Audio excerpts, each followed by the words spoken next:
আমরা এখানে এসে উপস্থিত হয়েছি চোয়া বিবাল বিদ্যানিকেতনে। এখানে একটি ইলেকশন পারপাস একটি ক্যাম্প, অস্থায়ী ক্যাম্প তৈরি হয়েছে, যেখানে কিছু ফোর্স আছেন যাদের কাছে আমরা পেয়েছি আর কি। স্যার, আপনাদের কাছে একটু জানতে চাইবো যে আপনাদের অ্যাকচুয়ালি পোস্টিং কোথায় ছিল? আমাদের অ্যাকচুয়ালি পোস্টিং হচ্ছে কালিম্পং জেলাতে। কালিম্পং জেলার থেকে এখানে ইলেকশন পারপাস চলে আসে আমরা।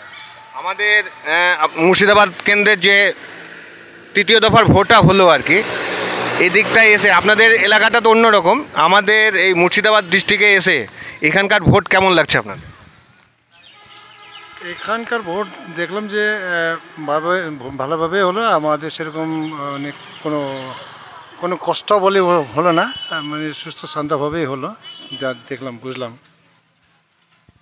কোনো রিক্সের মধ্যে তেমন কিছু ছিল না, কোনো রিক্সে পড়তে হয়নি আপনাদের? না, কোনো কিছু দেখা হয়নি। পাশাপাশি আরও একজন আছেন। আচ্ছা, একটু একটু আসবেন।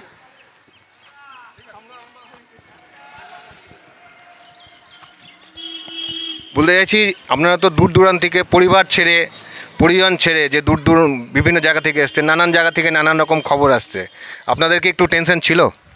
না, সেরকম কোনো টেনশন আমাদের মধ্যে ছিল না, কিন্তু আমাদের মূল ইয়ে ছিল ইলেকশনটাকে ভালো করে করি, এটাই আমাদের একটা মনের মধ্যে ইয়ে ছিল। আর আমাদের এখানে যে পরিবেশটা পাইছিলাম সেটাও ভালো একটা পরিবেশের মধ্যে ছিলাম, যে আইসি সাহেবও আমাদের খুব ভালো একটা ইয়ে দিছিল, যেভাবে করতে হবে সেইভাবে আমরা করছি, এবং নিজের ইয়ে থেকে আমরা খুব ভালো একটা ইয়েতে ছিলাম আর কি। বলতে চাইছেন যে মানসিকভাবে আপনারা স্যাটিসফ্যাকশন, মানে খুব সুষ্ঠুভাবে ইলেকশনটাকে তুলতে পেরেছেন? হ্যাঁ হ্যাঁ হ্যাঁ হ্যাঁ, খুব সুষ্ঠুভাবে আমরা ইলেকশনটা করতে পারছি, এটাই আমাদের সফলতা আর কি। অশেষ অশেষ ধন্যবাদ। আরেকজনকে পেয়েছি আমরা এখানে।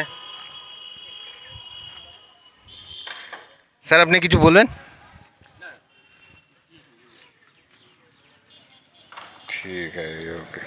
আপনারা দেখলেন এখানে কিছু ফোর্স, রাজ্য সরকারি ফোর্স, কিন্তু খুব সুষ্ঠুভাবে তারা ইলেকশনটা করেছেন এবং খুব সাকসেসফুল হয়েছেন। তার জন্য তারা খুব মানসিকভাবে তৃপ্তি পেয়েছেন।